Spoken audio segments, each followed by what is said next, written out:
ዘፍጥረት ምዕራፍ 15 ከቁጥር 1 ጀምሮ እናያለን።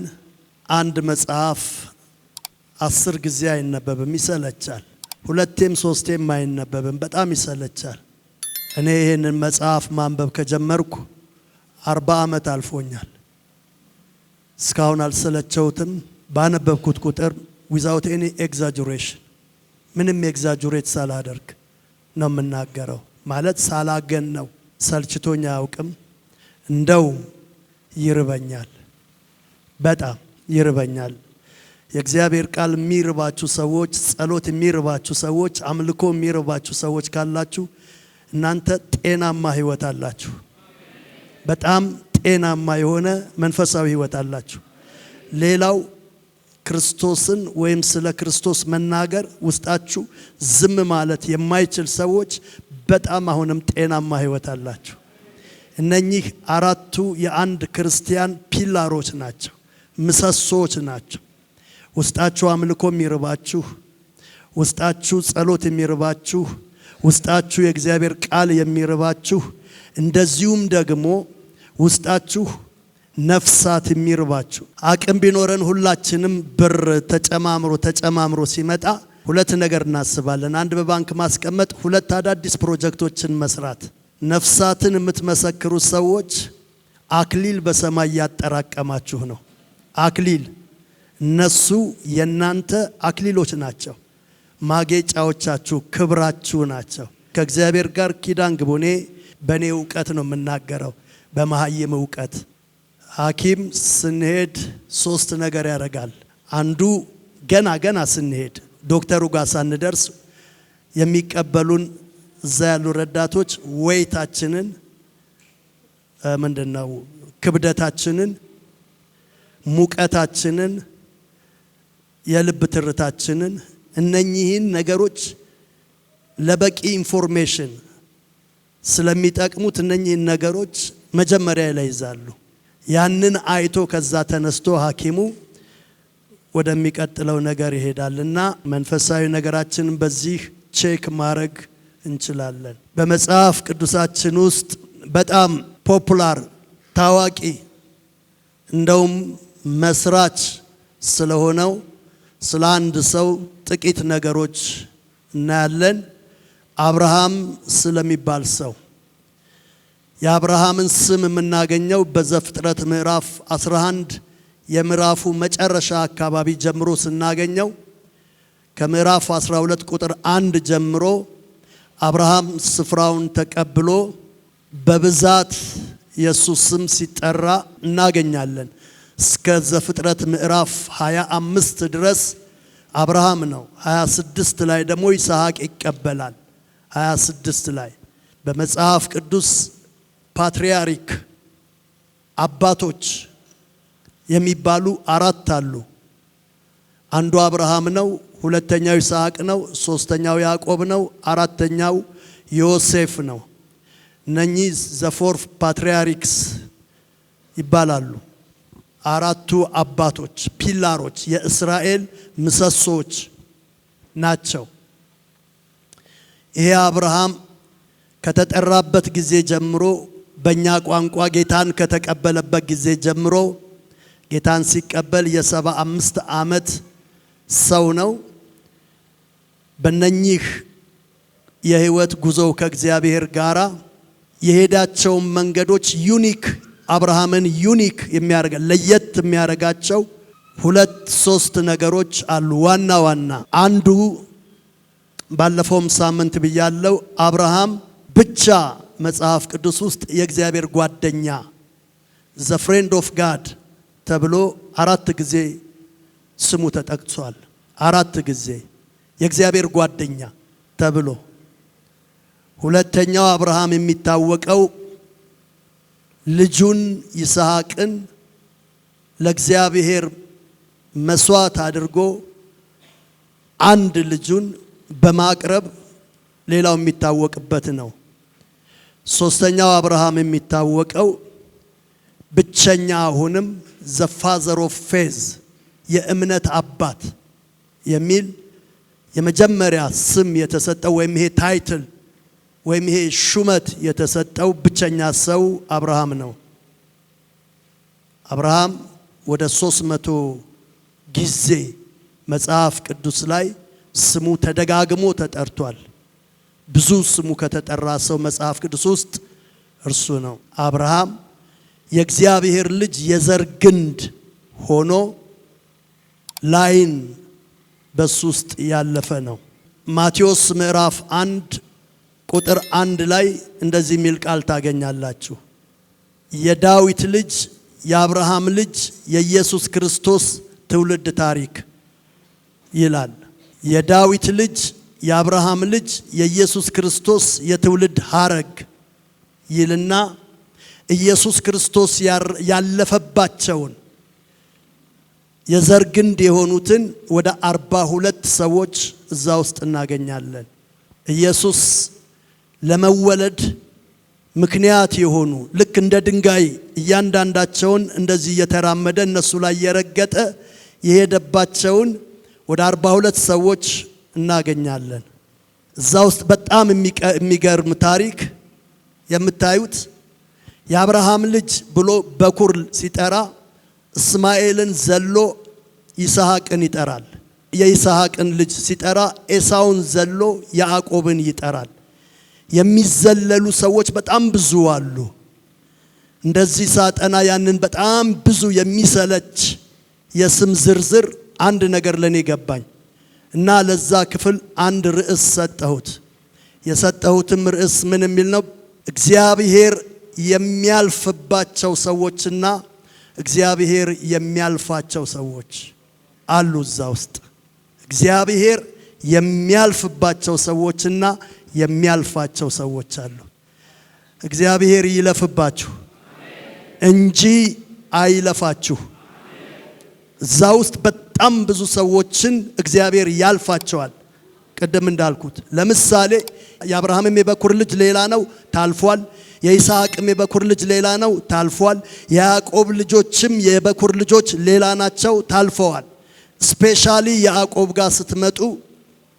ጋር ስትመጡ የበኩር ልጁ ሮቤል ነው። ሁለተኛ ልጁ ደግሞ ሌዊና ስምዖን ናቸው። ሶስቱንም አለፈና እግዚአብሔር ይሁዳ ጋር አራተኛው ልጅ ጋር መጥቶ ነው ሶስቱን አለፋቸው። ለምን አለፋቸው ብለን ስንል ሮቤል ጎረምሳ ሆኖ የአባቱን ቁባት ወይም ሚስት ነጥቆ ነበረ እና ያዕቆብ ይህንን ሰምቷል። ዝም ብሎ በልቡ ይዞት የመጨረሻው የህይወቱ ምዕራፍ ላይ 49ኛው ዘፍጥረት ምዕራፍ 1 ላይ እናንተ ያዕቆብ ልጆች ኑ ወደኔ ተሰብሰቡ፣ በኋለኛው ዘመን የሚያገኛችሁን የምታገኙትን ሳይሆን የሚያገኛችሁን እኛም እንድናገኘው የምንፈልገው ነገር እኛም የምንፈልገው አለ። ግን ሰው ያልዘራውን እንደማያጭድ የዘራውን እንደሚያጭድ የሚያገኛችሁን ነገር ኑ ልንገራችኋልና ሮቤል የበኩር ልጄ ነህ፣ የኃይሌ በትር ነህ ይለውና አለቅነት ግን ላንተ አይገባም ብሎ ያልፈዋል። ስምዖንና ሌዊን ደግሞ እናንተም አመፀኞች ናችሁ፣ በሰይፋችሁ አስጨንቃችሁኛል እና ለእናንተም አለቅነት አይገባም ይላል።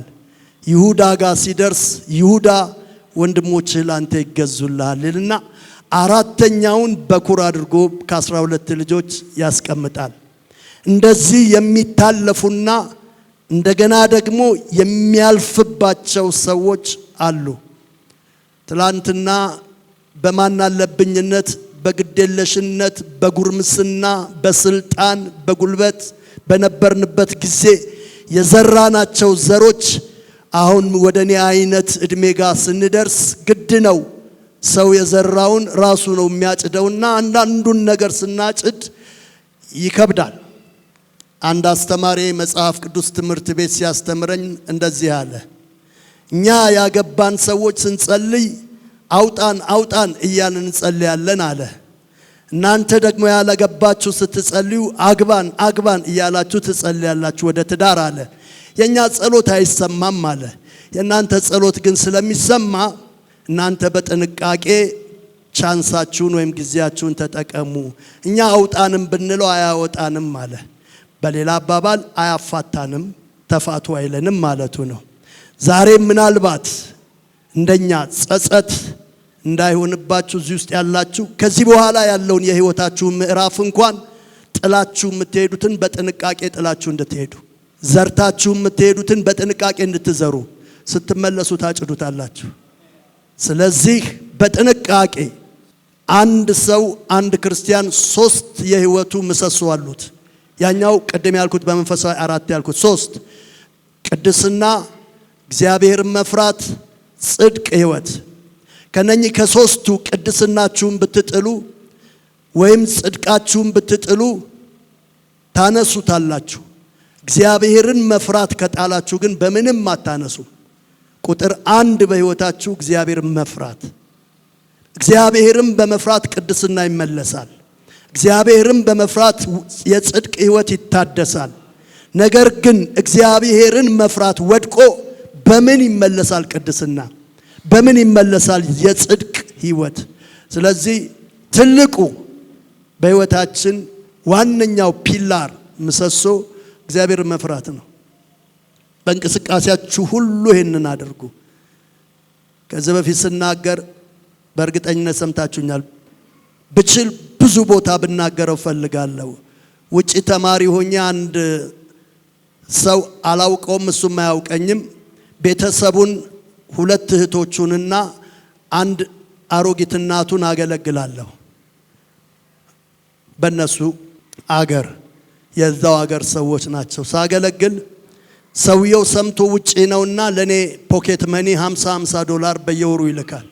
ለዛ ለሚያገለግላችሁ ሰውዬ አፍሪካዊ ሰውዬ ስጡት እያለ እና ወንድማችን ነው ይላከል፣ ወንድማችን ሳሚ እያሉ ይሰጡኛል። ከአንድ አመት በኋላ ይሁን ምናምን ደወሉልኝና ያ ወንድማችን መጥቷልና ና ተዋወቀው አሉኝ። ሮጬ ለተዋወቀው ሄድኩኝ። ተዋወቅኩት። እሱም ደስ አለው፣ እኔም ደስ አለኝ። ከዛ እንዲህ አለኝ፣ ፓስተር ብለስሚ ባርከኝ፣ አሁን ጊዜ የለኝም ተመልሼ እሄዳለሁ አለኝ። በጣም ማመን የሚያቀተኛ አንድ ታሪክ ነገረኝ ስለ ሀብቱ መጠን ሲነግረኝ እንዲህ አለኝ፣ እኔ በምኖርበት ሀገር 3 ውድ መኪኖች አሉ አለኝ። አንዱ መኪናው የንጉሱ ነው አለ። አንደኛው መኪና የልዑሉ ነው የንጉሱ ልጅ አለኝ። አንደኛዋ 3ኛዋ መኪና የኔ ናት አለ።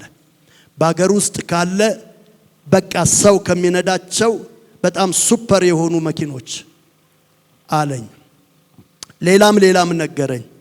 ከዛ ተንበረከከና እኔም ልባርከው እሱም ሊባረክ እየተጫጫኸን እያለ በጸሎት መካከል እግዚአብሔር ጸሎቴን ኢንተራፕት አደረገው፣ ረበሸና አቆመኝ። እንዲህ አለኝ፣ እንዲህ በለው አለኝ። ምን ልበለው ስለው የብዙ ሰዎች እንባ አለብህ ብለህ ንገረው አለኝ። ደግመዋለሁ፣ የብዙ ሰዎች እንባ አለብህ ብለህ ንገረው አለኝ። ሳሚ ሊስን ቱ ሚ አልኩት። አንድ ጊዜ ስማኝ አልኩት። ኦኬ ፓስተር እግዚአብሔር እንዲህ ይልሃል፣ የብዙ ሰዎች እንባ አለብህ ይልሃል አልኩት። እዛው እንደተበረከከ ምንም አልተደገፈም፣ መሃል ላይ ነው የተንበረከከው። እጁን ወደ ላይ አነሳና ያለኝ ፓስተር ኦንሊ 3 ፒፕል አለኝ። የ3 ሰው እንባ ብቻ ነው ያለብኝ አለ። ምን መልእክት ወደ እናንተ እያመጣ ነው? እንባ ያለባችሁ ሰዎች አለ በእናንተ ላይ፣ ሰው ያለቀሰባችሁ፣ ሰው እንባውን ወደ እግዚአብሔር የረጨባችሁ፣ እስላም ነው ብላችሁ አማኝ አይደለም ብላችሁ ከኔ በታች ነው ምን ታመጣለች ምን ያመጣል ብላችሁ ያላችሁት ሰዎች ካሉ እግዚአብሔር ጽፎታል፣ እግዚአብሔር መዝግቦታል። ወች አውት። ጥንቃቄ አድርጉ፣ ሪግሬት እንዳናደርግ። ቅድም እንዳልኳችሁ ጉልበታችን፣ አቅማችን፣ ስልጣናችን፣ ብራችን ሲሳሳ፣ የሚያግዘን ሲጠፋ፣ ያ ጊዜ ያለን ብለን ያልነው ነገር እንዳይመጣ ወንጌል ልትሰሙ ስለመጣችሁ የሚጠቅም ወንጌል ለምድርም ለሰማይም በዚህ ፑልፒት ላይ እንነግራችኋለን።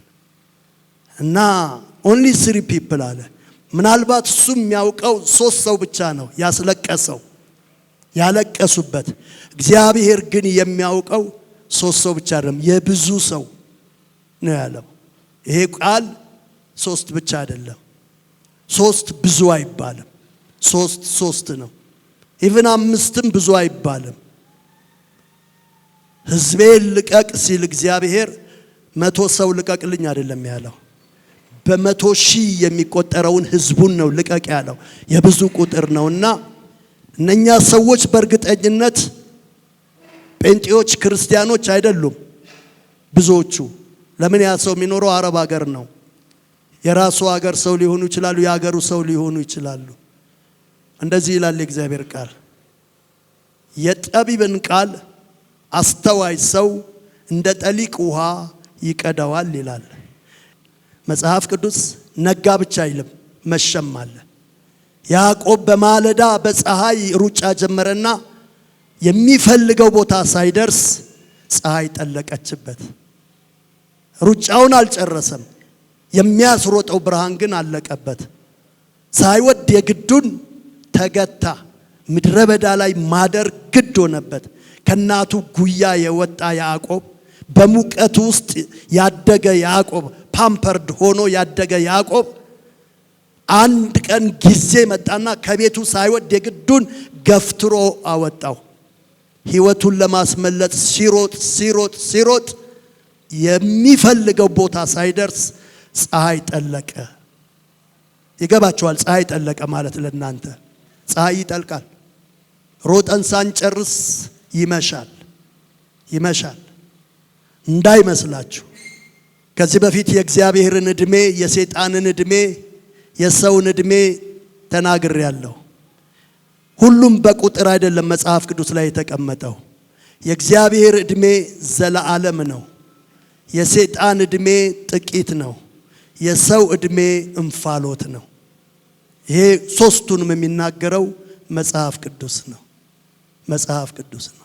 ዘመኔ እንደ ሸማኔ መወርወሪያ አለቀች፣ እንደ ሸረሪት ድር አለቀች፣ እንደ ጥላ፣ እንደ ጤዛ፣ እንደ ሳር እያለ መጽሐፍ ቅዱስ የሰውን ዘመን ዛሬ ታይቶ ነገ እንደማይታይ ይላል። እና በጣም የሚደንቀው የእግዚአብሔርን ዕድሜ ዘላለም ብሎ ሲጠራው መጽሐፍ ቅዱስ ራእይ ምዕራፍ 12 ወደ ቁጥር 10፣ 11፣ 12 ሄዳችሁ ስታነቡ ሰይጣን ጥቂት ዘመን እንደቀረው አውቆ ይላል። የሱ ደግሞ ዘመን ጥቂት ነው።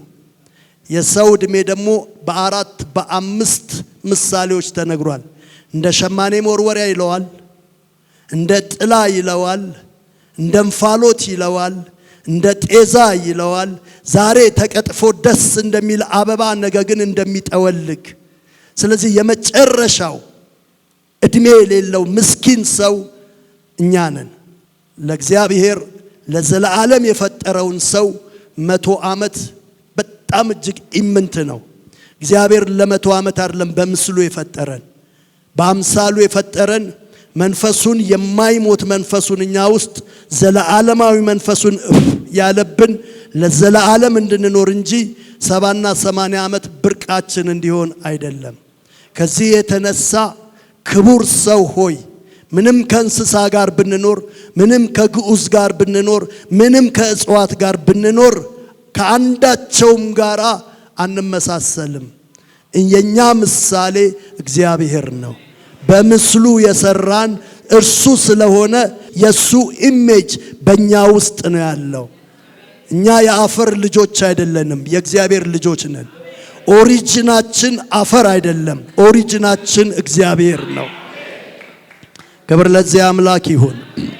ኦሪጂናችን ቃሉም ሲነግረን በዘፍጥረት ምዕራፍ 1 ቁጥር 26 ላይ እግዚአብሔር አምላክ ሰውን በመልካችን እንደ ምሳሌያችን እንፍጠር ካለ በኋላ መፍጠርን ብቻ ሳይሆን በእኛ ስታንዳርድ ከፈጠርነው የኛ ባላደራ እናድርገዋልና ፍጥረትን ሁሉ እንድንገዛ ደግሞ ይህንን አደራ ሰጠ። ለምን?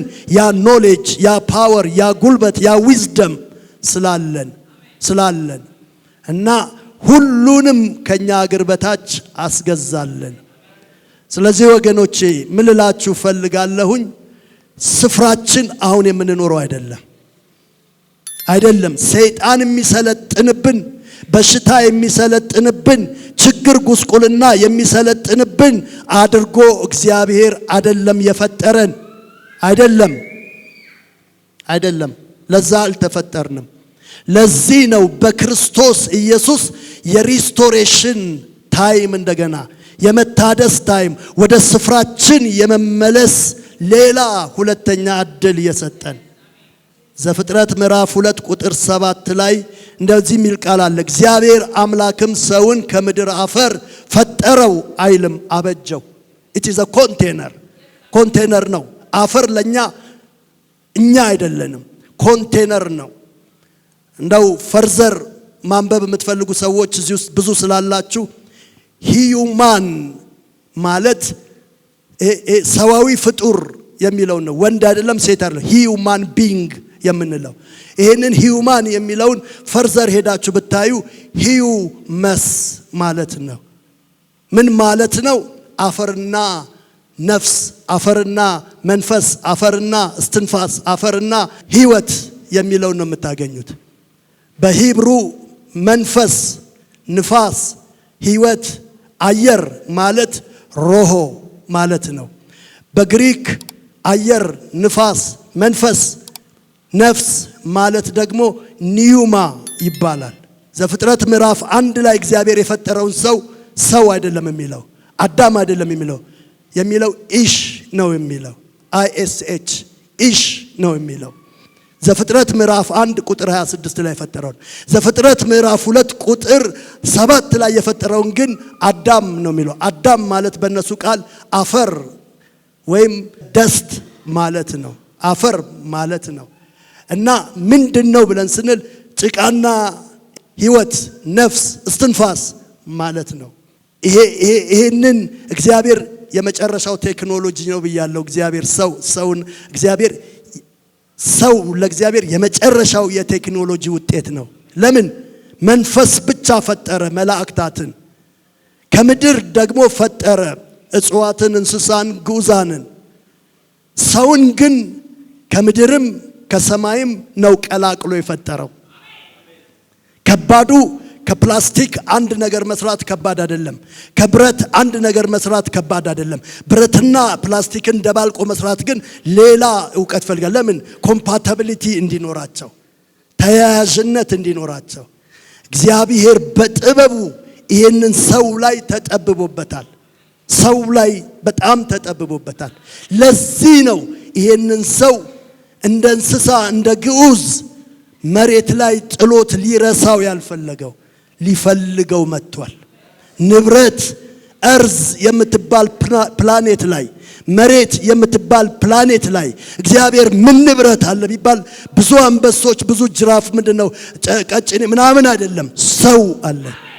በመልኬ የፈጠርኩት፣ በአምሳሌ የፈጠርኩት፣ መንፈሴን በውስጡ ያሳደርኩበት ሰው አለኝ ብሎ ልጁን ሁለተኛውን የሥላሴ አካል እግዚአብሔር ወልድን ነው ለኛ የከፈለው።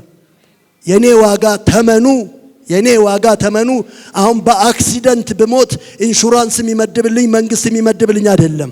የኔ የዋጋ ተመን ኢኩቫለንት ኦፍ ክራይስት ብለድ። ለዚህ ጌታ ክብር አምጦልኝ። የኔና ለምን ፐርቼዝ የተደረኩበት ቫልዩ የኢየሱስ ክርስቶስ ደም ነው። ጨምራችሁ ክብር አምጡ እስኪ። ዋጋዬ ከፍ ያለ ነው። ዋጋዬ ከፍ ያለ ነው። በምድር በአንዱም ንብረት የኔ ዋጋ አይገመትም። እዚህ ውስጥ ያለ ዕቃ ብንሰብር በገንዘብ ተተምኖ ይከፈላል። አንድ ሰው ግን የምንኛውም ገንዘብ፣ እንቁ፣ ዳይመንድ የምንለው ለዛ ሰው አይተምነውም። የክርስቶስ ኢየሱስ ደም የመላእክት ሕይወት አይደለም። የክርስቶስ ኢየሱስ ሊቭ አሎን ከመሬት ከሰማይ እንኳን የመላእክት ሕይወት አይደለም። የኢየሱስ የሰው ልጅ ዋጋ በክርስቶስ ደም የተዋጃችሁ ናችሁ። መዋጀት ማለት ሪዲም ማለት ነው። ሪፐርቼዝ ማለት ነው። መዋጀት ማለት የናንተን ንብረት እንደገና መልሶ መግዛት፣ የናንተን ሪባይ ማድረግ ነው። መልሶ መግዛት። ለምሳሌ ፓስፖርታችሁ ቢጠፋና ሌባ እጅ ቢገባ እባክህን እከፍላለሁ የፈለከውን ስጠኝ፣ ሞባይላችሁ ብትሰረቅ እባክህ የፈለከውን እከፍላለሁ ስጠኝ ሲሉ ሪዲም ልታረጉት ወይም ልትቤዡት ወይም ልትዋጁት ነው። ክርስቶስ ኢየሱስ የራሱን ንብረት እንደገና ዋጀን፣ ሪቦት አደረገን፣ ገዛን። ወገኖቼ ልካችንን እንወቅ፣ ስፍራችንን እንወቅ። የተገዛንበትን ዋጋ ስናውቅ ነው። በቤቶቻችን የሚያድጉ ሕፃናቶች ነፍስ እስኪያውቁ ድረስ የደሃ ልጅ ይሁኑ፣ የሀብታም ልጅ ይሁኑ፣ የባለስልጣን ልጅ ይሁኑ ምንም አያውቁም። የሆነ ቦታ ሲደርሱ ግን የማ ልጅ እንደሆኑ ሲያውቁ በዛ ልክ ነው አክት ማድረግ እነሱም የሚጀምሩት። ለምን? ወላጆቻቸውን አውቀዋልና። እናንተ ልካችሁ እግዚአብሔር አምላካችሁ፣ ልካችን አምላካችን ነው። ለምን?